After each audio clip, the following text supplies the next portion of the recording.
अल्हम्दुलिल्लाह वहदा वस्सलातु वस्सलामु अला मन ला नबिय्य बअदा वअऊज़ु बिल्लाहि मिनश शैतानिर रजीम बिस्मिल्लाहिर रहमानिर रहीम या अय्युहन नासु क़द जाअतकुम मौइज़तुम मिर रब्बिकुम व शिफ़ाउल लिमा फ़िस सुदूर व हुदन व रहमतुल लिल मुमिनीन बिस्मिल्लाहिर रहमानिर रहीम रब्बिश्रह ली सदरी व यस्सिर ली अमरी वहलुल उक़दतम मिन लिसानी यफ़क़हू क़ौली। मेरे अज़ीज़ सामियान, दर्स कुरान मजीद में आप सबका तहे दिल से खैर मक़दम है। अस्सलामु अलैकुम व रहमतुल्लाहि व बरकातुहू। दर्स कुरान में मेरे साथ कौन सी सूरा चल रही है? जी हाँ, सूरा सबा। और लास्ट टाइम हम लोगों ने कहाँ तक मुकम्मल किया था? जी हाँ, आयत नंबर 11 तक। तो आज हम लोग आयत नंबर 12 ऑनवर्ड्स जानेंगे। तमहीदी आयात के बाद दाऊद अलैहिस्सलाम की नेमतों का तज़किरा था और आयत नंबर 12 से सुलेमान अलैहिस्सलाम की जो नेमतें अल्लाह ने अता कर रखी थी उनका तज़किरा है। सो लेट्स बिगिन विद आयत नंबर 12। अऊज़ु बिल्लाहि मिनश शैतानिर रजीम बिस्मिल्लाहिर रहमानिर रहीम वली सुलेमान अर्रीहा गुदुव्वुहा शहरुन व रवाहुहा शहर वासलना लहू ऐनल क़ित्र। और हमने सुलेमान के लिए हवा को मुसख्खर कर दिया, उसका जाना भी 1 महीने भर का होता और आना भी महीने भर का होता। और हमने उसके लिए तांबे का चश्मा बहा दिया। व मिनल जिन्न मन यअमलु बैन यदैहि बिइज़्नि रब्बिह। और हमने जिन्नात को उसके लिए मुसख्खर कर दिया जो अपने रब के हुक्म से उसकी खिदमत करते थे। वमन यज़िग़ मिनहुम अन अम्रिना नुज़िक़हु मिन अज़ाबिस सईर। और उनमें से जो हमारे हुक्म से सरताबी करे तो हम उसको दोज़ख का अज़ाब चखाएंगे। तो अल्लाह सुब्हान ताला ने दाऊद अलैहिस्सलाम और सुलेमान अलैहिस्सलाम को बतौर मिसाल पेश किया कि अल्लाह के वो बंदे जिनको अल्लाह ने बहुत नवाजा और उन्होंने शुक्रगुजारी की तो उसका क्या नतीजा बरामद होता है। इस अंदाज़ में यहाँ सुलेमान अलैहिस्सलाम का ज़िक्र है। तो अल्लाह ताला ने फरमाया कि सुलेमान अलैहिस्सलाम को क्या कुछ दे रखा था। अगर आप सूरा अंबिया पढ़ें और सूरा नंबर 27 सूरा नमल वो पढ़ें तो आपको मज़ीद सुलेमान अलैहिस्सलाम की नेमतों के बारे में पता चलेगा। यहाँ पे जो ज़िक्र है वो क्या है कि सुलेमान के लिए हवा को अल्लाह ताला ने मुसख्खर कर दिया था और फरमाया कि 1 महीने का जो सफ़र होता वो एक सुबह में और या एक शाम का 1 महीने का सफ़र एक सुबह में और 1 महीने का सफ़र एक शाम में तय कर लेते थे। या तो इस अंदाज़ में इसको समझ सकते हैं क्योंकि गुदुव्वुहा व रवाहुहा आया है।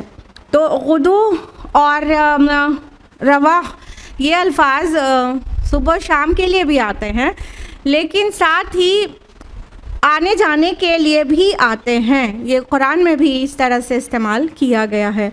तो यहाँ पर इस तरह भी समझ सकते हैं कि सुलेमान अलैहिस्सलाम के वक्त में हवा का एक बहुत अहम रोल होता है ना, वो जहाज़ रानी में शिप चलता है तो हवा का बहुत इम्पोर्टेंट रोल होता है।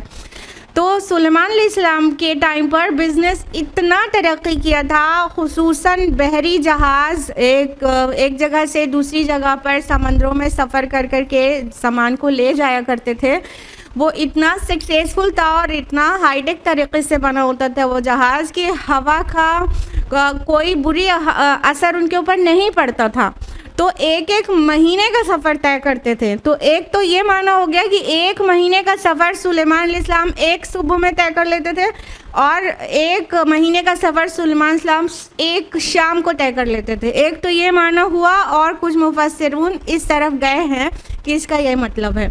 लेकिन दूसरा जो मफ़हूम है वो ये कि सुलेमान अलैहिस्सलाम के वक्त में इतनी टेक्नोलॉजी एडवांस थी ख़ुसूसन जहाज़ों को बनाने की कि वो जहाज़ महीने महीने भर सफ़र में होते थे। जैसे कि हमने बताया गुदू और रवा ये लफ्ज़ जस्ट आने जाने के लिए भी इस्तेमाल होता है। तो एक एक महीने के सफ़र पे निकले होते थे और उनको जो भी बहरी हवाओं का और जो तूफ़ान होते हैं उसका सामना करना पड़ता, तो उन पर कोई फ़र्क नहीं पड़ता था। कहने का मतलब वो आराम से सफ़र कर सकते थे। और जो समुद्री हवाएं होती हैं वो बहुत ख़तरनाक होती हैं, बहुत ज़्यादा। तो उसके लिए ज़ाहिर है उतने जहाज़ों में उतनी क़ुव्वत और ताकत भी होनी चाहिए कि वो उसे बर्दाश्त कर सकें। तो उनके टाइम पर ये चीज़ें इतनी एडवांस थी और इतनी हाईली डेवलप्ड थी। और जो फरमाया कि और हमने उनके लिए तांबे का चश्मा बहा दिया। वासलना लहू आइन अल क़ित्र, तो क़ित्र में हाँ तांबा होता है, तो तांबे का चश्मा बहा दिया। तो एक तो माना ये हो गया कि सुलेमान अलैहिस्सलाम के लिए तांबा चश्मे में बहता था और वो उसे इस्तेमाल करते थे। लेकिन दूसरा माना उस जो ज़्यादा दिल को लगने वाला है वो ये कि तांबा इतना ज़्यादा दरियाफ्त हुआ। अल्लाह ताला ने बहुत सारे ज़ख़ीरे कर रखे हैं ना ज़मीन के अंदर, और अलग अलग वक्त में अलग अलग चीज़ें ज़्यादा क्वांटिटी में दरियाफ्त हो जाती हैं। जैसे कि पेट्रोलियम बाद में हुआ था तो पहले से, लेकिन दरियाफ्त बाद में हुआ, तो पेट्रोलियम आज हमारे लिए कितना इम्पोर्टेंट हो गया। तो उसी तरह उनके वक्त में जो तांबा था वो इतना ज़्यादा क्वांटिटी में बरामद होता और उसको अच्छा जैसे फर्नेसेस में डाल के, केमिस्ट्री में पढ़ाते हैं ना कि किस तरह फर्नेसेस में डाल के उसको एक्सट्रैक्ट किया जाता है। तो वो सारा एक्सट्रैक्शन का प्रोसेस बहुत कामयाब था। बड़ी बड़ी फर्नेसेस होती और उसका एक्सट्रैक्शन होता और इतना प्रोडक्शन होता तांबे की चीज़ों का, जैसे कि जो जब मेटल की कोई चीज़ बनती है तो पहले उसे पिघलाया जाता है, तो पिघलाने के बाद इतने क्वांटिटी में चीज़ें होती हैं कि जैसे तांबे का चश्मा ही बह गया। तो एक तो ये मफ़हूम हो गया। तो अल्लाह ताला ने फरमाया कि हमने उसके लिए तांबे का चश्मा बहा दिया। और पीछे वाले फ़िक्रे से भी इसका रिलेशन है कि वो जो जहाज़ होते थे उसमें भी तांबे का एक बहुत स्मार्ट यूज़ होता था। और सिर्फ उसमें नहीं बल्कि बिल्डिंग्स में भी उन्होंने तांबे का बहुत अच्छा इस्तेमाल किया था, जो कि पूरी तरह से हिस्ट्री से साबित है। और फरमाया कि जिन्नों को उनके लिए मुसख्खर कर दिया और अल्लाह ताला के हुक्म से जिन्न उनके लिए काम करते थे। देखिए जिन्नों को किसी के लिए मुसख्खर नहीं किया गया, लेकिन जो लोग दावे करते हैं कि जिन से वो काम ले लेते हैं तो अक्सर ही अगर उनसे कुछ भी कोलैबोरेशन रहता है तो गलत काम लेते हैं, नुकसान और डिस्ट्रैक्शन का काम लेते हैं। लेकिन सुलेमान अलैहिस्सलाम को अल्लाह ताला ने वो क़ुव्वत दी थी कि वो जिन्नों को अपने काबू में भी कर सकते थे और उनसे काम भी ले सकते थे और सिर्फ प्रोडक्टिव काम लेते थे और कोई नुकसानदेह काम नहीं लेते थे। जैसे कि यहूद बाद में जिन्नों के ऊपर और बहुत सारी ऑर्गेनाइजेशंस हैं जो उनसे थोड़ा बहुत कोलैबोरेशन रखती हैं जिन्नों से, तो नुकसानदेह काम करवाती हैं, डिस्ट्रक्टिव काम करवाते हैं। तो जबकि सुलेमान अलैहिस्सलाम जिन्नों से सिर्फ प्रोडक्टिव काम लेते थे। और सिर्फ इतना ही नहीं, उनको अल्लाह ताला ने इतना पाबंद किया था सुलेमान अलैहिस्सलाम का उन जिन्नों को कि अगर कोई सुलेमान अलैहिस्सलाम का हुक्म नहीं मानता था तो अल्लाह ताला की तरफ से फ़रिश्ता भेजा जाता और जो उन्हें जला देता और उन्हें पनिश कर देता। तो इस तरह जिन्न काफ़ी कंट्रोल में भी रहते थे सुलेमान अलैहिस्सलाम से। और तो ये जो आखिरी फ़िक्रा है ये जहन्नम की अज़ाब की तरफ भी वो इशारा कर रहा है। और जैसा कि आया मिन अज़ाब सईर, तो हम उसे दोज़ख का अज़ाब चखाएंगे। और दुनिया में भी उनको जलने का अजाब दे दिया जाता अल्लाह के हुक्म से फरिश्तों के ज़रिए। तो जिन सरताबी नहीं करते थे सुलेमान अलैहिस्सलाम की हुकूमत में।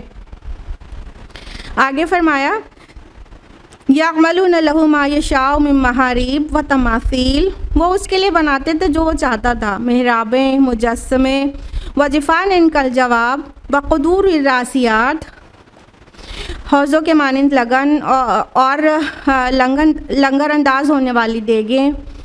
ए मलू आला दाऊद शुक्रा, ए आले दाऊद शुक्रगुजारी के साथ अमल करो। वक़लील मिन इबादी शकूर, और मेरे बंदों में शुक्रगुजार थोड़े ही हैं। अब ये जिन्नों का काम डिस्क्राइब किया गया कि वो क्या क्या करते थे सुलेमान अलैहिस्सलाम की हुकूमत में। जब सुलेमान अलैहिस्सलाम जिन्नों से बहुत तरह का काम लेते थे तो उसमें कुछ मखसूस काम का जिक्र किया गया जो बहुत बड़े काम थे।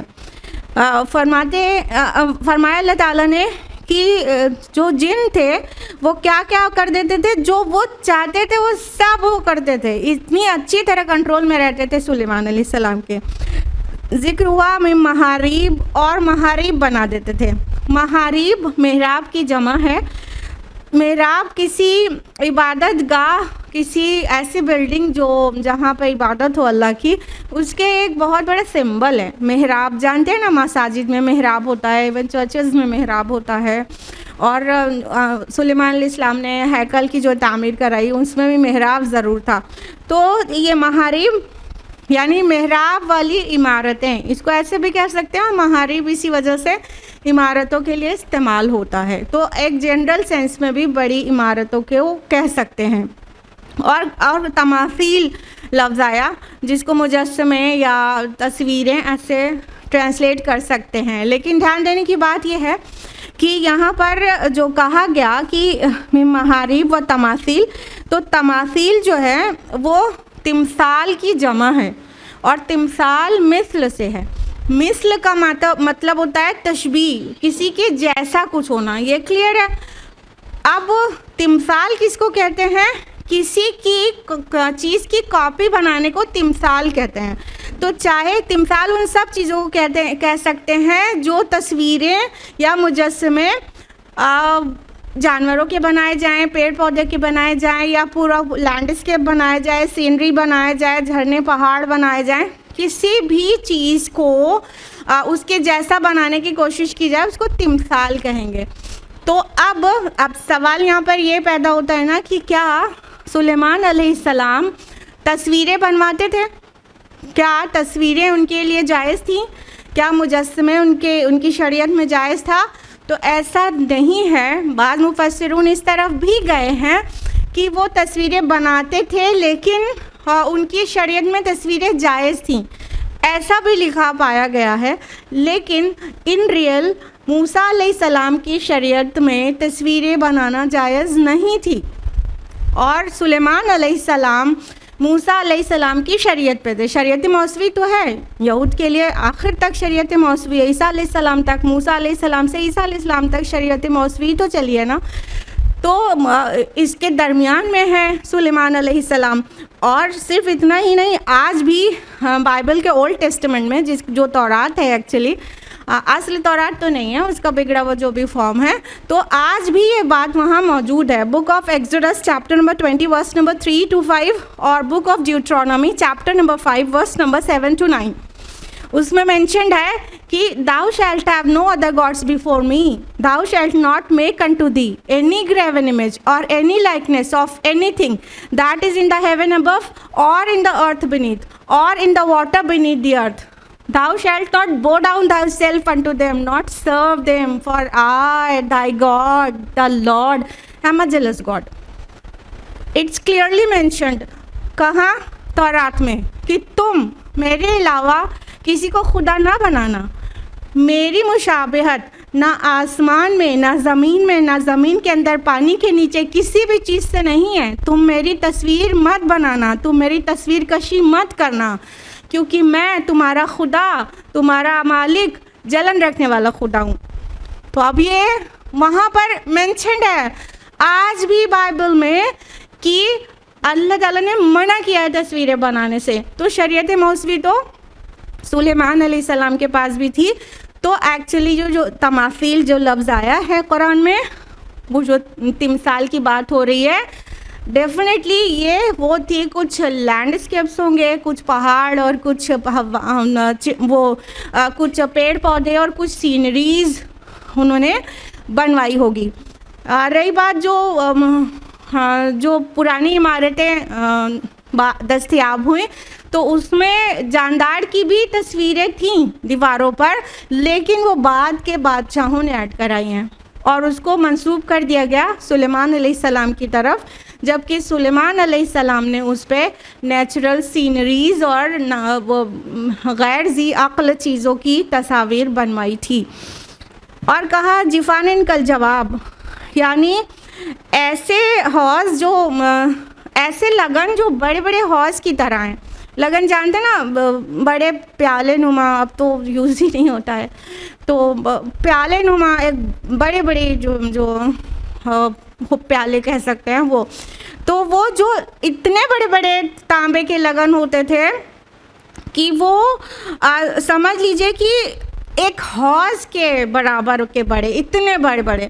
और मक़दूर रासियात जो कहा गया, जो कभी ना हिलने वाली डेगें, ऐसी डेगें बनाई गई थी जो इतनी बड़ी होती थी, जिसमें हज़ारों लोगों के खाने पक जाते थे और वो एक जगह पे गड़ी हुई होती थी।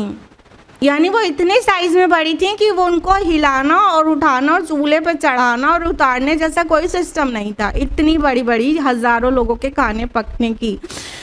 तो ये सब मेंशन करने से क्या पता चल रहा है कि एक तरफ तो महारीब और तिमसाल बनाए गए, बिल्डिंग्स और आर्ट और कल्चर उसका इस्तेमाल किया गया, वो मना नहीं है, और दूसरी तरफ इतने बड़े बड़े बर्तन तांबे से बनाए गए। इससे साफ पता चलता है कि वहाँ मेहमान नवाजी का क्या हाल था और गरीबों का कितना ख्याल किया जाता था। तो सुलेमान अलैहिस्सलाम के मुमलिकत में हमेशा डेगे चढ़ी रहती थी, मतलब हमेशा गरीबों में डिस्ट्रीब्यूशन होता रहता था और हमेशा मेहमान नवाजी होती रहती थी, मुसाफिरों की, फ़ुक़रा की, मसाकीन की, बेवा और गरीब परेशान हाल, हर वक्त उनके लिए डेगे चढ़ी रहती थी और कभी नहीं उतरती थी। तो ये अहले अरब इस तरह ही समझते थे चीज़ों को कि जब किसी को बहुत मेहमान नवाज कहा जाता था अरब में, तो कह देते थे वक़दूरी रासियात, उनकी डेगे हमेशा चढ़ी रहती हैं, मतलब वो बहुत मेहमान नवाज हैं। ये एक इस्तिआरा भी है। तो अरब इसको इस्तिआरे में इस्तेमाल ही इस तरह करते थे कि वो बहुत मेहमान नवाज है कहने के बजाय कह देते थे वक़दूरी रासियात, उनकी डेग तो हमेशा चढ़ी रहती है, इतना वो मेहमान नवाजी करते हैं, ये इनका मकसूद ये होता था। तो इससे क्या पता चल रहा है, अल्लाह ताला करे ए मलू आल दाऊद शुक्रा, ए आहले दाऊद शुक्र वाले अमल करो, और मेरे बंदों में शुक्र वाले कम ही हैं। तो अल्लाह सुब्हान ताला ने दाऊद अलैहिस्सलाम के मिसाल को बयान करके दोनों चीज़ का कॉम्बिनेशन बता दिया कि आर्ट एंड कल्चर भी बहुत डेवलप्ड था, लेकिन गरीबों और फ़ुक़रा और मसाकीन के ऊपर जुल्म व सितम नहीं था, क्योंकि बाकी जो अल्लाह के नाशुक्र बंदे होते हैं वो क्या करते हैं, जब उनके पास पावर आता है, जब उनके पास अल्लाह की बहुत सारी ब्लेसिंग्स आ जाती हैं, तो क्या करते हैं, गरीब तबका वहाँ पीसा जाने लगता है, उस पर जुल्म होता है। कमज़ोर तबका और गरीब तबका उस पर जुल्म सितम ढाने लगते हैं। और दूसरी तरफ आर्ट और कल्चर इतना तरक्की पाता है कि बड़ी बड़ी मूर्तें और स्काईपर्स बनाते रहते हैं, बिल्डिंग्स और स्टैचूज़ तो इतने बड़े बड़े होते हैं ना, जानते हैं ना, सब जगह। और दूसरी तरफ गरीब भूख से मर रहा होता है और उसे बहुत ज़्यादा क्रश किया जा रहा होता है, या तो फिर कमज़ोर तबका या तो माइनॉरिटी। तो ये आम तौर पर लोग ये एग्जाम्पल सेट करते हैं अपने अगलों के लिए कि पावर आएगा तो फिर अल्लाह को ही भूल जाना है। लेकिन सुलेमान अलैहिस्सलाम की मिसाल कायम करके बताई गई कि आर्ट एंड कल्चर भी डेवलप्ड था वहाँ पर, उसमें भी खर्च होता था, लेकिन गरीबों और फ़ुकरा मसाकीन का बहुत ख्याल रखा जाता था, उनको बहुत बांटा जाता था, बहुत नवाजा जाता था। डेगे कभी उतरती ही नहीं थी, इतनी बड़ी बड़ी डेगे बनाई क्यों गई थी? इसी के लिए कि हज़ारों लोगों का खाना एक बार में बन जाए। तो ये है अमली शुक्र। अल्लाह ताला कह रहे ना, ए आले दाऊद शुक्र वाले अमल करो। यानी कि शुक्र सिर्फ इस तरह नहीं करना है कि दिल में अल्लाह का शुक्र अदा कर लिया, तीनों लेवल्स पर शुक्र करना है। 3 लेवल्स क्या हैं शुक्र के? एक शुक्र बिल क़ल्ब, दिल से शुक्र करना, यानी नेमतों का एतराफ़ करना कि अल्लाह ने दिया है और यकीनन हम अल्लाह के शुक्रगुज़ार हैं कि उसने दिया है। दिल में इस बात का बहुत शिद्दत से एहसास होना, यह शुक्र बिल क़ल्ब। दूसरा शुक्र बिल लिसान, ज़ुबान से शुक्र करना है, बोल के कहना है कि अल्लाह आपका शुक्र है, और लोगों के दरमियान बोलना है कि अल्हम्दुलिल्लाह अल्लाह ने नवाजा है। और तीसरा लेवल है शुक्र का, शुक्र बिल जवारे, अपने आमाल से शुक्र करना है, अपने बॉडी ऑर्गन्स का इस्तेमाल उस काम में करना है जो अल्लाह के पसंदीदा काम है, और उसमें नहीं करना है जिससे अल्लाह ने मना किया है। ये शुक्र बिल जवारे होगा, अमली शुक्र। तो यहाँ पर क्या मेंशन किया गया कि किस तरह अमली शुक्र था वहाँ पर, कि फ़ुकरा और गुरबा और मुसाफिर इन सब का बहुत ख़याल रखा जाता था। तो जब अल्लाह नवाजता है तो तीनों लेवल्स पर शुक्र होना चाहिए, और जो शुक्र करता है ना तो उसकी नेमतें और बढ़ती हैं, क्योंकि अल्लाह का वादा है। सूरह इब्राहिम सूरह 49 नंबर 7 में अल्लाह ताला ने फरमाया, ल इन शकरतुम ल अज़ीदन्नकुम, अगर तुम शुक्रगुजारी करोगे तो हम और बढ़ाएंगे तुम्हें, और नेमतें देंगे और देंगे और देंगे। तो शुक्रगुजारी करने से नेमतों में इजाफ़ा होता है, और नाशुक्री करने से अल्लाह के अज़ाब के मुस्तहिक हो जाते हैं। अगली आयत में फरमाया, फ़लम्मा क़ज़ैना अलैहिल मौता मा दल्लहुम अला मौतिही इल्ला दाब्बतुल अर्दि तअकुलु मिन सअतहु, बस जब हमने उस पर मौत का फ़ैसला नाफिज किया तो उनको उसकी मौत की आगाही किसी ने नहीं दी मगर ज़मीन के कीड़े ने जो उसके आसा को खा रहा था। फ़लम्मा ख़र्र तबय्यनतिल जिन्नु अल्लौ कानू यअलमूनल ग़ैब मा लबिसू फ़िल अज़ाबिल मुहीन, बस जब वो गिर पड़े तब जिन्नों को वाज़े हो गया कि अगर वो गैब जानते होते तो ज़िल्लत के अज़ाब में ना पड़े रहते। अब देखिए यहाँ पर कितनी अहम बात आ रही है कि सुलेमान अलैहिस्सलाम को मौत किस तरह से आई। अल्लाह ताला ने सुलेमान इस्लाम के लिए जो मौत का फ़ैसला था वो बिल्कुल यूनिक तरह से किया, कि फरमाया कि जो जिन थे उनको खबर ही नहीं हुई क्या हुआ था। सुलेमान अलैहिस्सलाम हैकल की तामीर करवा रहे थे, और वो हैकल में काफ़ी देर तक इबादत करते थे, काफ़ी लंबा क़याम। आपको ज़रूर पता होगा कि दाऊद अलैहिस्सलाम और सुलेमान अलैहिस्सलाम की इबादतें मशहूर हैं। तो उस दाऊद अलैहिस्सलाम के बेटे थे सुलेमान अलैहिस्सलाम, और उनकी इबादत का हाल भी बहुत ही उम्दा था। तो देर तक का क़याम करते थे और देर तक हैकल में होते थे, और जिन वहाँ पे काम कर रहे होते थे उनके डर से ही काम कर रहे होते थे।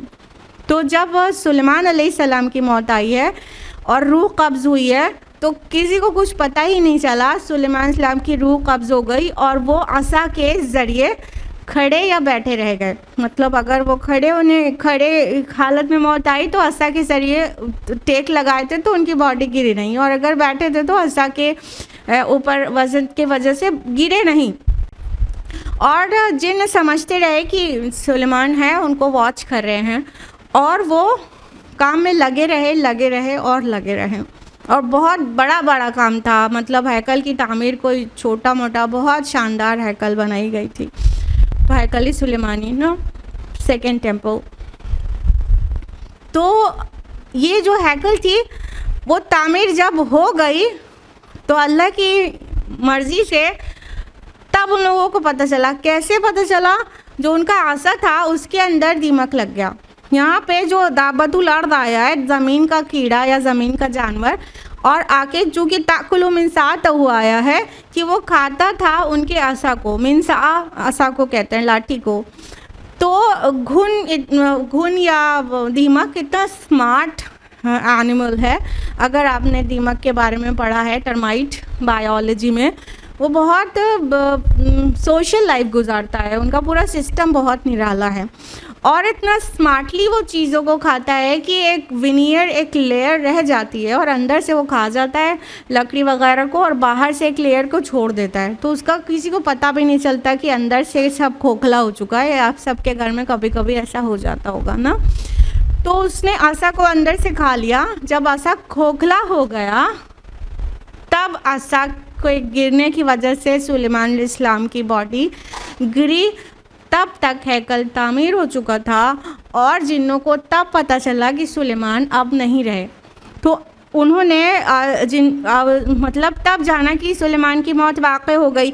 तो उन्होंने क्या कहा कि अगर हम गैब जानते होते तो इस ज़िल्लत के अज़ाब में ना मुब्तला रहते। यानी उनके ऊपर वाज़े हो गया कि वो गैब नहीं जानते। अगर वो गैब जानते होते तो उनको पहले ही ना पता चल जाता कि सुलेमान की मौत वाक़ई हो गई है। तो एक तो जिन्नों को पता चल गया कि वो गैब नहीं जानते, वो खाली हवाई बातें करते हैं, और सारी दुनिया को भी बता दिया गया कि जिन्न गैब नहीं जानते। जो लोग जिन्नों को कब्ज़े में रखने की बातें करते हैं और खुसूसन कहानत है, फॉर्चून टेलिंग, तो उसमें क्या होता है कि इंसान कहता है कि हम जिन हमारे कब्ज़े में है और उसने हमें ख़बर दी है। तो बता दिया गया ना, अपने नाक के नीचे की चीज़ तो उन्हें पता नहीं चली, वो क्या आसमान की खबरें देंगे। उनके सामने इतना बड़ा केस हो गया और वो अभी भी सुलेमान से डर के काम में लगे हुए हैं। और क्यों कहा गया कि इस अजाब में ना पड़े रहते? क्यों? जब काम मर्ज़ी के ख़िलाफ़ होता है तो अजाब ही लगता है ना। अगर मर्ज़ी ना रहे काम में फिर भी करना पड़े और वो भी भारी भारी काम, तो कितना जहर लगता है। तो वो अजाब है ये कि पता ही नहीं, उनको पता ही नहीं कि सुलेमान नहीं और डर के मारे काम कर रहे हैं और काम उन्होंने फिनिश कर दिया। तो उनको कब पता चल रहा है? जब जो है वो दीमक ने आसा को खा लिया। अब सारी दुनिया को भी ये पैगाम दिया गया कि जिन गैबदान नहीं होते, अपने सामने की चीज़ उन्हें नहीं पता, तो वो आसमान, ज़मीन और आकाश और पाताल की खबरें क्या ला कर देंगे। तो एक तो ये बहुत अहम लेसन है यहाँ से। दूसरा एक बहुत अहम लेसन ये भी है इस निराली मौत में कि सुलेमान अलैहिस्सलाम बादशाह थे और जिन इतने उनकी सर्विस में थे और इतनी ताकत थी, इतने आलीशान महलात बन रहे थे और इतना कल्चर डेवलप्ड था, सिविलाइजेशन के क्या ही कहना। महल की खूबसूरती सूरा नमल में मेंशन की गई है कि बिल्किस तो समझी थी कि ये तो मतलब हाँ ये हौज है, ये पानी है, वो शीशे का था और उसके नीचे पानी गालिबन रहा होगा और उसे लगा कि ये पानी में उतर रही है। इतना मतलब शीशे का शानदार महल, इतनी शान और शौकत और इतनी ताकत और पावर के बाद मौत आ गई। यानी मौत सबको आनी है, कोई कितना भी पावरफुल हो जाए वो अपनी मौत से आगे नहीं निकल सकता, अपने को बचा नहीं सकता। तो अल्लाह ताला ने इस तरह सुलेमान अलैहिस्सलाम के ऊपर ये सारी चीज़ें बताकर शुक्रगुजारी जो है उसका एक पैगाम दिया है कि दाऊद अलैहिस्सलाम और सुलेमान अलैहिस्सलाम को अल्लाह ने क्या कुछ नहीं नवाजा था, लेकिन उन्होंने शुक्रगुजारी की तो उनकी नेमतों को हमेशा बढ़ाया गया और ज़वाल उनकी ज़िंदगी में कभी नहीं आया। अब आयत नंबर 15 से कौम सबा के मुतालिक तज़किरा है। इसी मुनासबत से सूरह का नाम भी है लक़द कान लिसबइन फ़ी मस्कनिहिम आया। अहले सबा के लिए भी उनके मस्कन में बहुत बड़ी निशानी मौजूद थी। जन्नतान अन यमीन व शिमाल, दाएं और बाएं दोनों जानिब बागों की दो कतारें। कुलू मिन रिज़्क़ि रब्बिकुम वश्कुरू लह, कि अपने रब के बख्शे हुए रिस्क को खाओ और उसके शुक्रगुजार बने रहो। बल्दतुन तय्यबा व रब्बुन गफूर, ज़मीन शादाब और ज़रखेज़ और परवरदिगार बख्शने वाला है। अब देखिए बिल्कुल कंट्रास्ट एग्जाम्पल दिया जा रहा है सबा का। सबा कौम कौन सी थी? हाँ, जो यमन में आबाद थे वो आले सबा, वो सबा थे, पीपल ऑफ सबा, और यहाँ तक की जगह के नाम को भी सबा कहा जाता था। ठीक है, इनकी बहुत अजीम शान हिस्ट्री है। I would recommend you to go through Tafheemul Quran for this surah. आप देखेंगे कि मौलाना मौदूद ने बहुत अच्छी खूबसूरती से उसकी हिस्ट्री का बयान किया है कौम सबा का। तो ये जो सबा कौम थी वो यमन में आबाद थी। यमन जानते हैं ना, आजकल जो यमन कंट्री है और ओमान उसके बगल में, वो पूरा यानी ये जो अरब कंट्रीज़ का सबसे साउथ में जो इलाका है, सबसे नीचे की तरफ, साउथ में मैप में नीचे दिखता है आपको, तो साउथ मोस्ट जो एरिया है वो यमन का था। आजकल 2 कंट्रीज़ हैं वहाँ, यमन और ओमान। तो वहाँ पर सबा आबाद थे। सबा उनके किसी एंसेस्टर का नाम था जिसके नाम पर वो पूरी कौम का नाम पड़ गया, और उनको अल्लाह ताला ने बहुत बहुत बहुत कुछ नवाजा था, और उन्होंने अल्लाह ताला की नाशुक्री की तो अल्लाह ताला ने उन्हें क्या सज़ा दी। इसलिए इस स्टोरी को इसके कंट्रास्ट में बयान किया गया है। 2 स्टोरीज़ आपको दाऊद और सुलेमान अलैहिस्सलाम की बयान की गई कि वो लोग शुक्रगुजार बंदे थे और अल्लाह ने उनकी नेमतों को और बढ़ाया। लेकिन अहले सबा वो कैसे थे? नाशुक्रे थे, तो अल्लाह ने बहुत कुछ अता किया था लेकिन उनको फिर अजाब दे दिया। फरमाया कि अहले सबा के लिए भी उनके मस्कन में बहुत बड़ी निशानी है। अब देखिए ताकीद इसमें कितनी है, लक़द, लाम ताकीद, लाम, क़द तहक़ीक़, ये भी ताकीद के लिए आता है, और वाव यहाँ महज़ूफ़ है यानी कसम के लिए। 3 ताकीद के बाद कहा गया कि जो सबा में उनके ख़ुद के मस्कन में बहुत बड़ी निशानी मौजूद है। मस्कन जो वर्ड है वो रहने की जगह के लिए आता है, ठीक है, ज़र्फ़े मकान है, और सकना से है, सीन काफ नून सकना। सकना का मतलब सुकून हासिल करना होता है, इसीलिए घर को मस्कन कहते हैं, रहने की जगह को मस्कन कहते हैं, क्योंकि वहाँ पे सुकून मिलता है। तो अल्लाह ताला फरमा रहे हैं उनकी जो मस्कन है यानी उनकी पूरी बस्ती और उनकी पूरी लैंड एक्चुअली उसमें बहुत बड़ी निशानी थी उनके लिए। क्या निशानी थी? आया कहा गया ना, आया मीन्स निशानी होती है। निशानी किस काम में आती है? निशानी एक दलील होती है। निशानी किसी चीज़ की तरफ रहनुमाई, रहबरी करती है, कहीं तक पहुंचने का रास्ता बताती है, ठीक है। जो निशान या निशानी होती है वो कहीं तक पहुंचाती है। तो क्या फरमाया कि जन्नतान, 2 बाग थे, यमीन व शिमाल, दाहिने और बाएं दोनों जानिब। मतलब ये नहीं कि सिर्फ 2 छोटे छोटे या बड़े से बाग थे, नहीं, 2 बाग से मुराद 2 बाग वाले सिलसिले, यानी उनकी जो शाहराह थी, जो आप कह सकते हैं जैसे हाईवे पे आप चलते हैं तो अगर दाहिनी तरफ भी बाग हो और बाईं तरफ भी पूरे बागों का सिलसिला हो तो क्या होगा, उस शाहराह पे चलते में दाहिने और बाएं 2 बाग आपको नज़र आएंगे। तो कहा यह जा रहा है कि अहले सबा इतने खुशहाल लोग थे, उनके पास इतने ज़रखेज़ी थी, इतनी शादाबी थी, इतना अच्छा वेजिटेशन था उनका कि हर तरफ बाग ही बाग थे।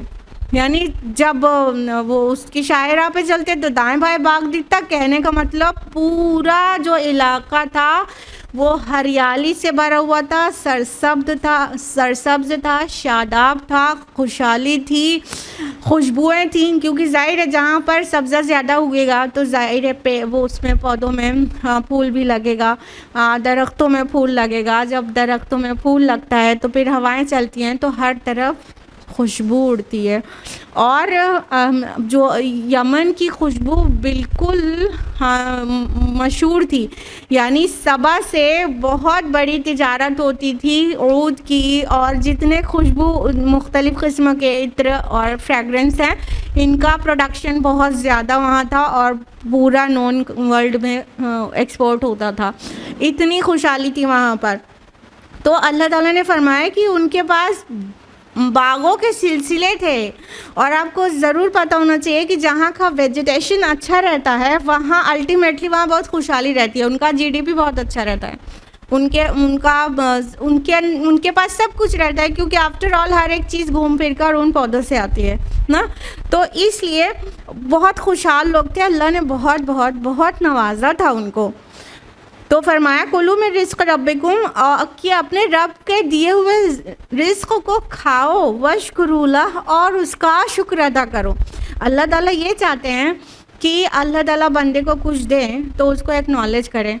अच्छा, सिर्फ अल्लाह ताला ही ये नहीं चाहते हैं, आप देखिए कि हम में से हर एक की फितरत ही एक बात कहती है कि अगर कोई एहसान करे तो उसका एहसान मानना चाहिए। हाँ, कोई नेमतें दे तो उसको थैंक यू बोलना चाहिए, कोई और उसका दिल से एतराफ़ करना चाहिए कि किसी के हेल्प से हमारा ये काम हो गया। होता है कि नहीं होता?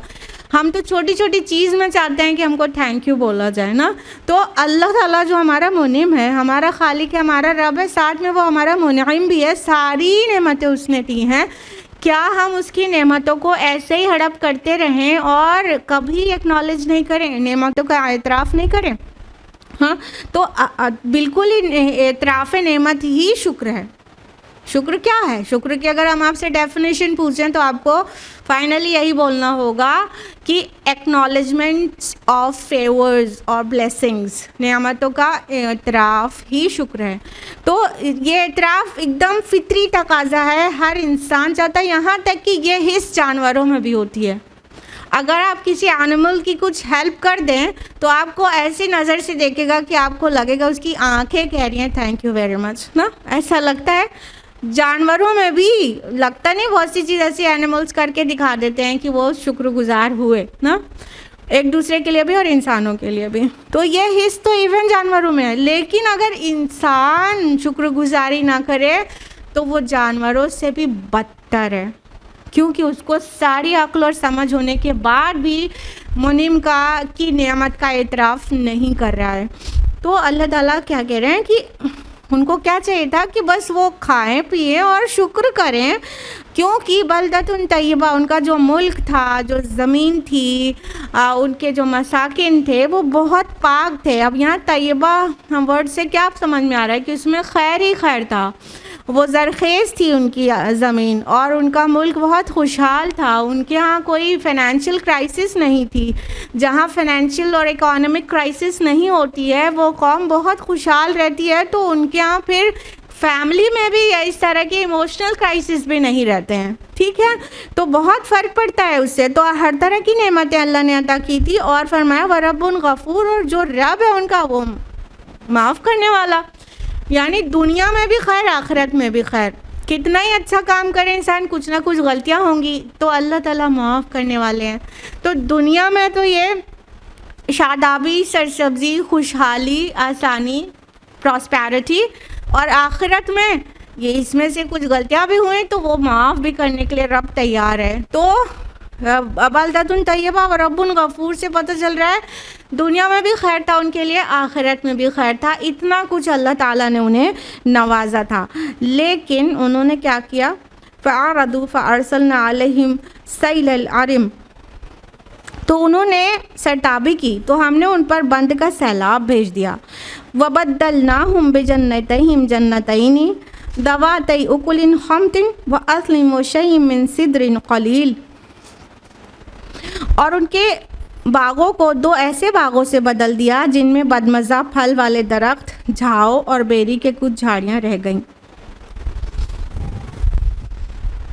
ये जो अहले सबा थे उनकी खुशहाली की एक बहुत बड़ी वजह थी, वहाँ उनका जो डैम उनके पास बहुत सारे थे और एक बहुत बड़ा डैम उनके वहाँ था जिसका नाम सैलुल अरिम आता है, सद मारिब जिसका नाम है। और उनके छोटे छोटे भी बहुत सारे डैम्स बनाए हुए थे। असल में वो जो इलाका था ना, तो वो उसको इस तरह से अल्लाह ताला ने उनको टेक्नोलॉजी नसीब किया कि दो पहाड़ों के बीच में उन्होंने बहुत सारे बंद तामीर किए। जो पहाड़ी इलाके में बीच के हिस्से में उन्होंने बंद बनाए, यानी डैम्स बनाए। उन डैम्स के सिस्टम इतना अच्छा था। एक तो बहुत बड़ा डैम था सद मारिब, जो बिल्कुल हिस्ट्री में बिल्कुल नोन है और बहुत नाम था उसका।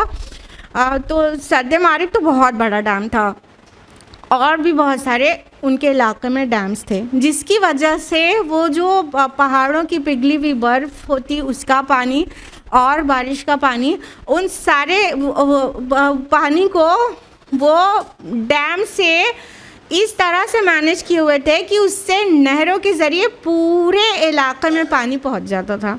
तो उस डैम की वजह से, एक बड़ा डैम और बहुत सारे डैम्स, उन सभी डैम्स के सिस्टम की वजह से वहाँ पर पानी का बहुत अच्छा निज़ाम था, जिसकी वजह से पूरी लैंड उनकी बहुत ज़्यादा प्रोडक्टिव हो चुकी थी और वो बहुत शादाबी उसकी वजह से थी।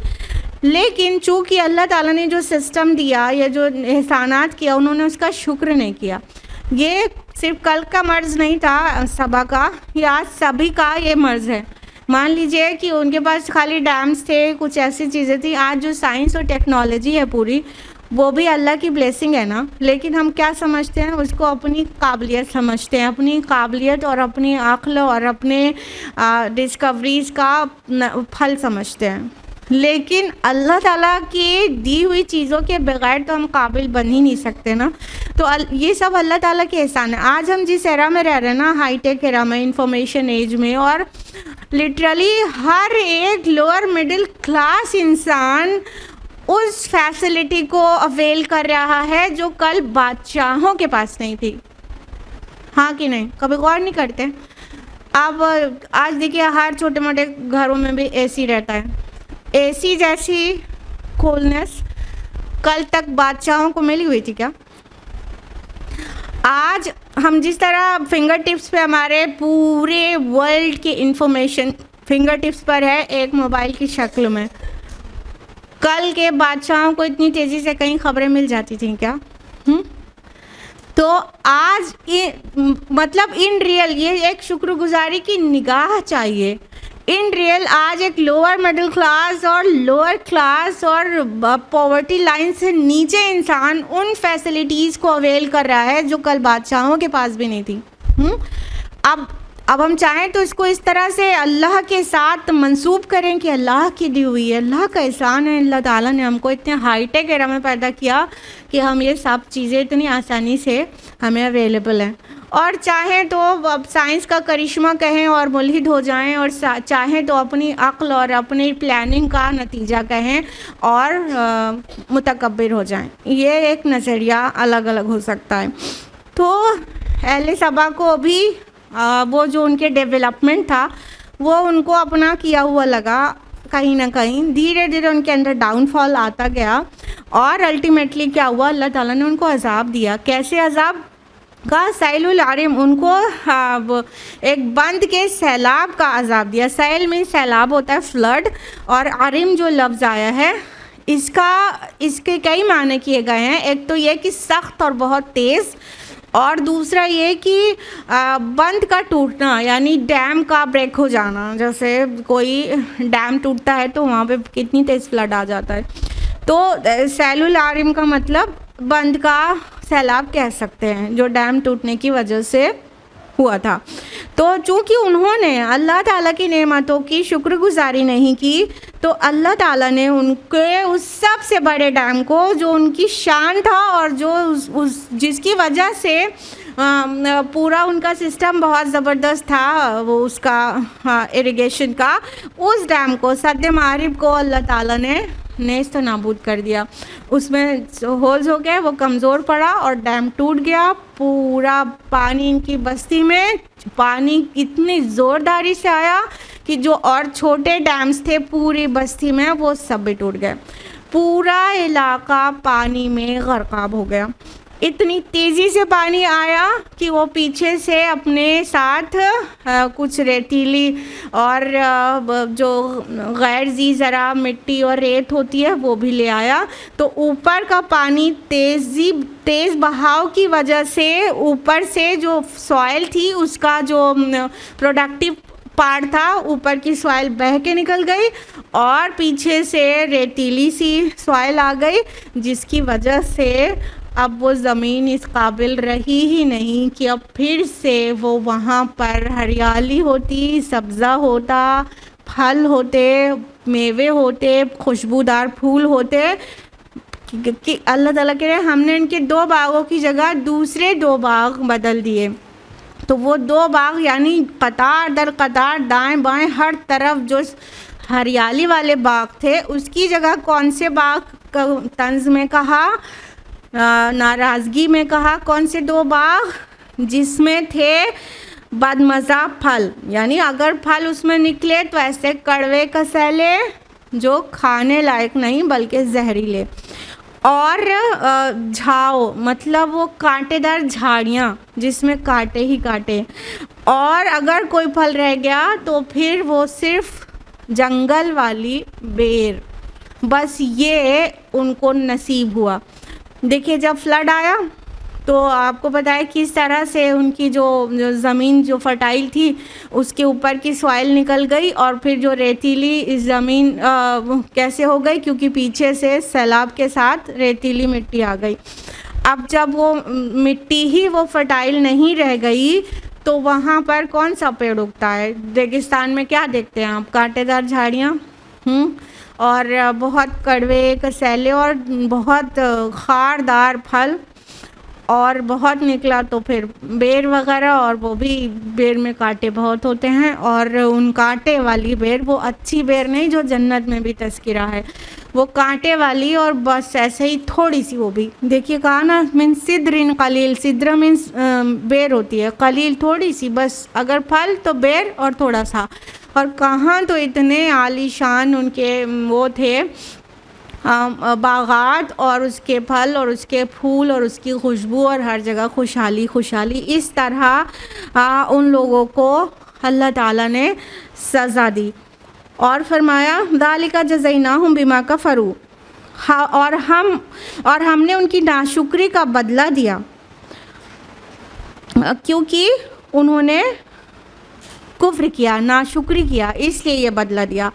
वहल नुजाज़ी इल्लल कफूर, और हम ऐसा बदला नहीं दिया करते किसी को भी सिवाय इंतहाई नाशुक्रे के। अब ये वाज़ेह हो गया बात कि ये उनके ऊपर इतना बड़ा फ्लड क्यों आया, क्योंकि वो उन्होंने नाशुक्री किया था, अल्लाह ताला की फरमाबरदारी नहीं कर रहे थे, वो अल्लाह ताला की नेमतों का एतराफ़ नहीं कर रहे थे, नेमतों को अल्लाह की तरफ मंसूब नहीं कर रहे थे। देखिए ये एक नज़रिया है जीने का, सोचने का, देखने का, कि कोई चीज़ है तो हम देखें तो ये कहें कि ये मेरी है। एक दूसरा तरीक़ा कहने का क्या है, ये अल्लाह ने हमें दी है, ठीक है, या ये मैंने बनाया है, ये अल्लाह के फ़ज़ल से मैं बना पाई। दोनों जुमलों में फ़र्क है। ये एक नज़रिया है देखने का, हर एक नेमत को अल्लाह की तरफ मंसूब करना, और दूसरा नज़रिया है कि ये मेरी काबिलियत से मैंने हासिल किया है। ये एक तकब्बुर है और ख़ुद पसंदी है और सेल्फ़ सेंटर्डनेस है।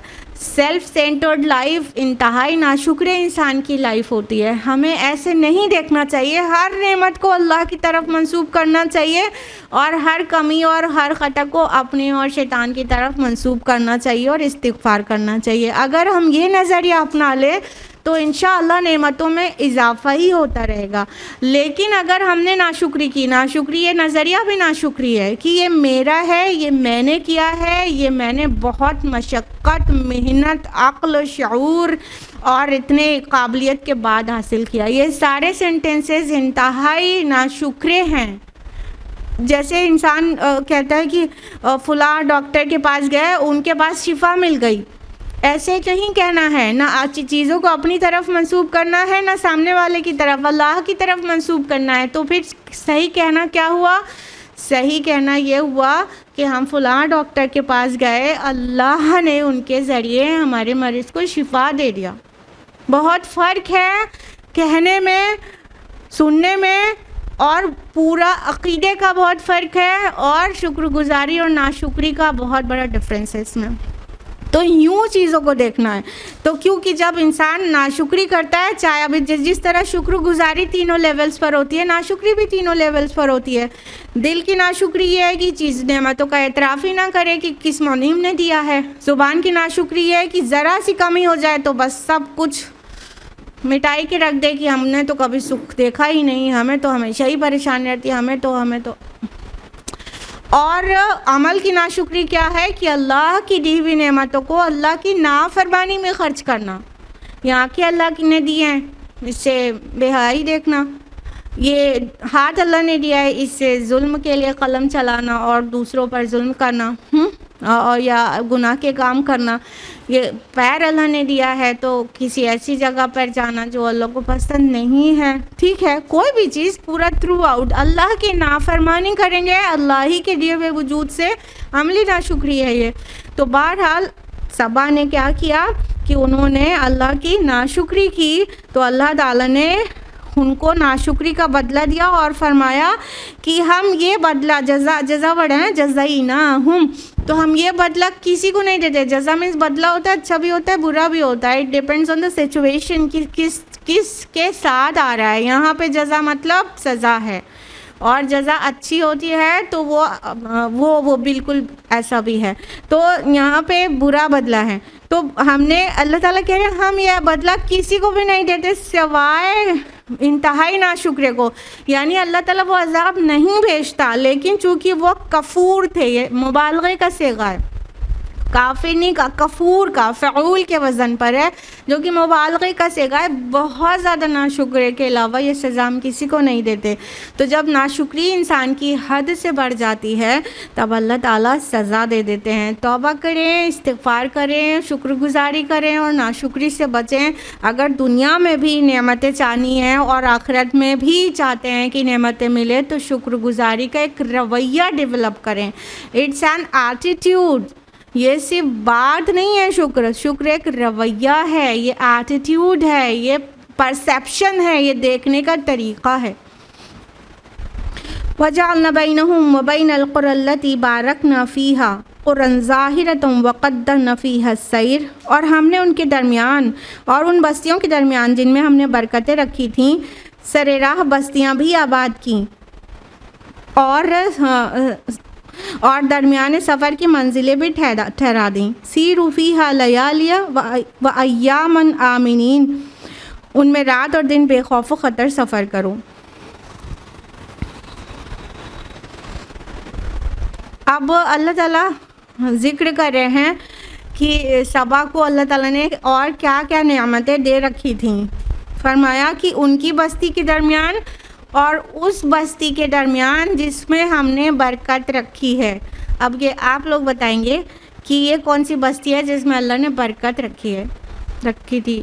और कुरान में कई जगह पर उस बस्ती को बरकत के साथ मेंशन किया गया है। बताइए।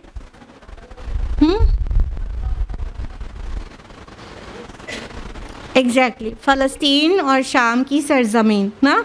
कुरान में दीगर कई मकामात पर उस सरज़मीन को बरकत वाली ज़मीन कही गई है ना, सूरा इसरा में भी पहली आयत में। तो अल्लाह ताला कह रहे हैं कि हमने इस बस्ती यानी जो सबा थे, सबा के इलाके से यमन, आप देखिए तो मैप को अपने जहन में लाइए कि अब अरब के एकदम साउथ में यमन है। आजकल यमन ओमान 2 कंट्रीज़ हैं, शुरू में बताया।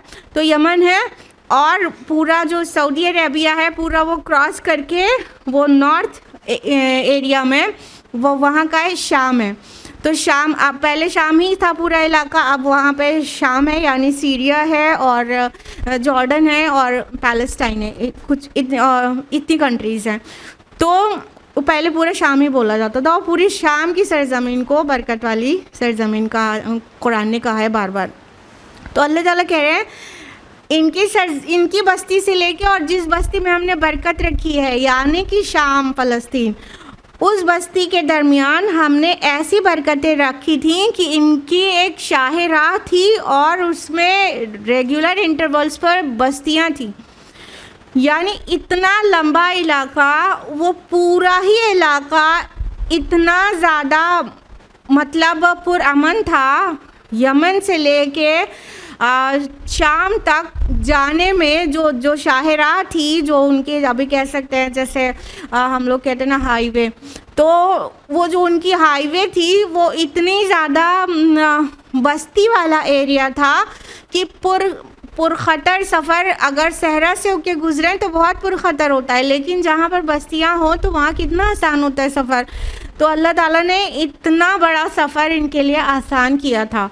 और ये जो सबा थे इनकी इजारादारी थी उस शाहराह पर, और ये उस शाहराह की वजह से लोग इनके साथ अच्छा मामला करते थे और इनका बिज़नेस बहुत बड़ा हुआ था। पीछे जो शादाबी और सरसब्ज़ी का ज़िक्र है, उसके अलावा दूसरा फेवर अल्लाह सुब्हान ताला का इनके लिए क्या था, वो उनकी तिजारत थी।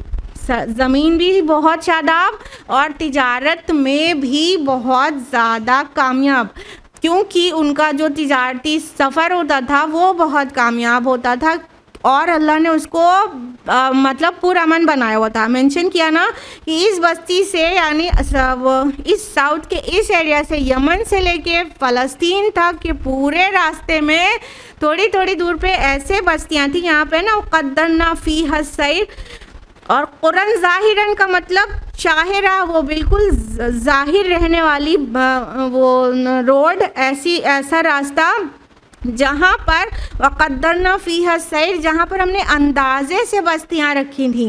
कहने का मतलब जैसे इंसान एक जगह पर हॉल्ट करता है, फिर सफ़र करता है, फिर दूसरी जगह हॉल्ट करता है, तो जितनी देर का सफ़र रहेगा एक ग्रुप का या एक काफ़िले का, उतनी देर के सफ़र के बाद फिर उन्हें एक बस्ती मिल जाती थी। यहाँ तक कि मौरख़ीन ने यह भी लिखा है कि इनकी बस्तियों में मतलब इतनी करीब बस्तियाँ थीं कि एक बस्ती के आसार ख़त्म होते ही दूसरी बस्ती के आसार शुरू हो जाते थे, मतलब इतनी करीब बस्तियाँ थीं। अब सफ़र में बस्तियों का क्या रोल है, कल भी और आज भी उसकी इम्पोर्टेंस जो है वो बराबर है। वो ये कि इंसान जब बस्ती से गुज़रता है तो उसे डर नहीं रहता, जंगली जानवरों का डर नहीं रहता और डाकू और चोरों का डर नहीं रहता, ठीक है, सुकून वाला अमन वाला सफ़र होता है। लेकिन अगर एकदम जंगली और वीरानी रास्ते से गुज़रा जाए तो क्या होता है कि बहुत सारे ख़तरात होते हैं। तो इतना आसान सफ़र था इनका, इतना डेवलप इनका बिज़नेस था। अब जाहिर है जो सफ़र आसान रहेगा वहाँ पे बिज़नेस भी डेफिनेटली हाईली डेवलप्ड रहेगा, तो वो बिज़नेस भी इनका बहुत ज़्यादा डेवलप था। जैसे कि हमने पहले बताया कि इनके यहाँ इतनी खुशबू वाले पेड़ उगते थे कि इनकी खुशबू पूरे अराउंड के सारी कंट्रीज़ में, यहाँ तक कि यूनान और रोम में भी इनकी खुशबू जाती थी। यानी वो इतने पावरफुल लोग भी इनसे खुशबू ख़रीदते थे। और कुछ मौरख़ीन ने ये लिखा है कि ये इतने ज़्यादा वेल ऑफ लोग थे कि ये लोग लकड़ी जलाने, गर्मी के लिए लकड़ी जलाने के लिए संदल की लकड़ी जलाते थे। इतना ऐश से रहे थे, मतलब सैंडलवुड और इतनी कीमती लकड़ियों को गर्मी लेने के लिए जलाते थे, इतना ऐश से रहते थे। और इनके बर्तन सोने चांदी के होते थे।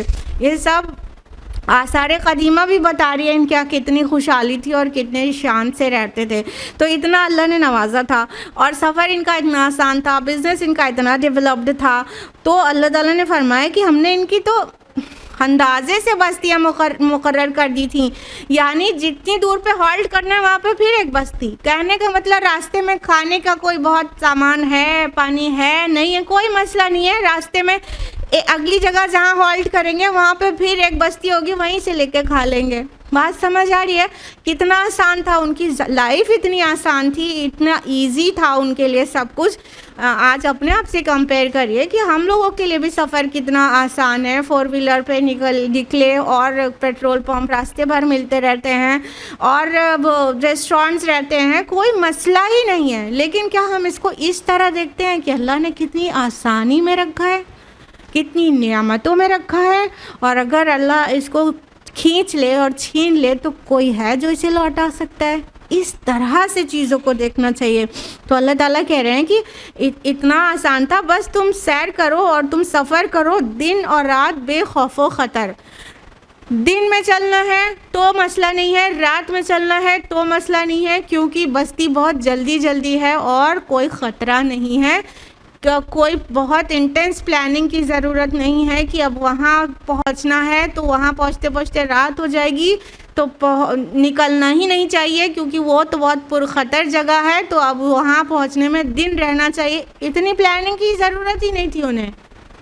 वो दिन और रात बिल्कुल मामून होकर सफ़र करते थे। फरमाया फ़क़ालू रब्बना बअद बैना अस्फ़ारिना ज़लमू अनफुसहुम, बस उन्होंने कहा अय हमारे रब, हमारे सफ़रों में दूरी पैदा कर दें, और उन्होंने अपनी जानों पर जुल्म ढाया। फ़जअलनाहुम अहादीस, तो हमने उनको अफ़साना पारीना बनाकर रख दिया। वमज़्ज़क़नाहुम कुल्ल मुमज़्ज़िक़, और उनको बिल्कुल तितर बितर कर दिया। इन्ना फ़ी ज़ालिका लआयातिन लिकुल्लि सब्बारिन शकूर, बेशक इसके अंदर निशानियां हैं हर सब्र करने वाले और बहुत शुक्र करने वाले के लिए। सबा ने क्या किया कि उनके सफ़र इतने आसान थे, लेकिन उन्होंने क्या कह डाला कि ए अल्लाह हमारे सफ़रों में दूरी पैदा कर दें। अब बाज़ मुफस्सिरीन तो इस तरफ गए हैं कि इन्होंने वाकई ऐसी दुआ कर डाली थी कि ये हमें चैलेंजिंग सफ़र चाहिए, हमें एडवेंचर चाहिए, हम जंगजू लोग हैं, हम मुकाबला करेंगे और हम ताकतवर लोग हैं, हम चैलेंजिंग और एडवेंचरस जो है जर्नी करेंगे। कुछ तो ऐसा भी हो सकता है, और लेकिन कुछ मुफस्सिरों ने कहा ये ज़बान क़ाल से नहीं, ज़बान हाल से इन्होंने कहा। यानी जब इंसान अल्लाह की नेमतों की नाशुक्री करता है तो वो ज़बान हाल से कहता है कि अल्लाह पाक हमारा मुँह नहीं है इसको बरतने का, हम इस लायक नहीं है कि आप हमें इतना कुछ दें, आप हम इन नेमतों को हमसे हटा लीजिए। यानी नाशुक्री ज़बान हाल से ये कहना है कि हम इस लायक नहीं हैं। बहरहाल तो ये भी एक माना ले सकते हैं, और समटाइम्स इंसान नेमतों में भी कोई ना कोई तो कमी और नक्स रहता है, क्योंकि ये दुनिया ही परफेक्ट नहीं है, तो इंसान का फोकस कभी उस नक्स पे हो जाता है। जानिए अल्लाह ने बहुत कुछ दिया, अब मान लीजिए पक्का मकान है तो कहते हैं कि मतलब बंगलो क्यों नहीं है, अब उसमें कहाँ नज़र है ना, ये कमी को ही देखते हैं। अब बंगलो है तो फिर फार्म हाउस क्यों नहीं है ना, अब नक्स पे ही रहेंगे, कमी पे ही रहेंगे, वो कुछ अलग ही नज़र रहेगी। तो इस तरह से देखने का नज़रिया भी होता है, उस वजह से भी उन्होंने ऐसा कहा। या बहरहाल ये ज़बान हाल से तो बिल्कुल ही कहा, नाशुक्रे का ज़बान हाल से यही कहना होता है कि हम इस लायक ही नहीं है कि आप हमको इतना दें, हम तो नाशुक्रे हैं इंतहा दर्जे के। तो अल्लाह ताला फरमा रहे फ़जअलनाहुम अहादीस, हमने उनको अफसाना बना दिया। अहादीस जो बातें हों किसी की बात, जब इंसान मिट जाता है, मर जाता है, तो अब क्या बाकी रहता है, बातें ही बातें। सबा ऐसे थे, वैसी शान थी, वैसे बागात थे, अब सिर्फ बातें हैं, रियलिटी कुछ भी नहीं है। तो अब बातें रह गईं, अब अफसाने रह गए सबा की। और ये जो डैम टूटा था ना, ये बहुत पुरानी बात थोड़ी नहीं है, नबी सल्लल्लाहु अलैहि वसल्लम की बिआसत से सिर्फ 120 साल पहले का वाक़या है। 441 या 440 में ये चीज़ पेश आई, और 450 या 451 में ये डैम टूटा था, और 120 साल पहले 120 साल के बाद नबी सल्लल्लाहु अलैहि वसल्लम की विलादत हो गई। तो ये सब पूरी बात अरब में न सिर्फ तब मशहूर थी, और से दराज तक बाद में भी इतना ज़्यादा मशहूर थी। यानी जिसको मतलब जिसको कोई नाशुक्री की सज़ा या तो उनको बिखर जाना कहीं मशहूर इस तरह से था, वो मिसाल को सबा की तरह, मतलब वो मिसाल बन गए कि नाशुक्री की सज़ा ऐसी होती है। तो और अल्लाह ताला ने कहा ना वमज़्ज़क़नाहुम कुल्ल मुमज़्ज़िक़, उनको ऐसा तोड़ा, ऐसा बांटा कि टुकड़े टुकड़े करके रख दिया, तितर बितर कर दिया। कहने का मतलब वो जो डैम टूटा था, जो फ्लड आया था, उसमें काफ़ी लोग तो मारे गए थे, जो बचे थे वो पूरी दुनिया में बिखर गए थे। मदीना में भी जो औस और खजरज के कबीले थे वो भी सबा के बचे हुए लोग थे, और हिमयर और गस्सान और ये सारी जो अक़वाम थी, किंदा या अरबी में आप लोग पढ़ते होंगे हिस्ट्री में, तो ये जो सारी नस्लें थी अरब के मुख्तलिफ़ इलाक़ों में, कुछ शाम में, कुछ मदीना में, कुछ फ़लस्तीन में, पूरे इलाक़े में बल्कि पूरी दुनिया में बिखर गए।